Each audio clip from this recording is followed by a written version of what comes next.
Inson yer yuzidagi eng mukarram maxluq. U oydan ham, quyoshdan ham, osmondan ham, yerdan ham Alloh taologa mahbub maxluq. Chunki u omonatni ko'tardi. Alloh taologa o'zini ixtiyori bilan qul bo'lishlik omonatini ko'tardi. Va mana shu omonatni ko'tarishi bilan Alloh taolo uchun aziz mukarram bo'ldi. Inson zoti mukarram maxluq. Va aytdik, Allohdan uzoq bo'lib, bironta odam bu dunyoda saodatli bo'lgan emas.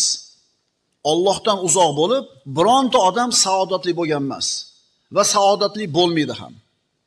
Chunki insonning saodati Alloh uni yaratgan islomiy fitratda turishligi bilan bo'ladi.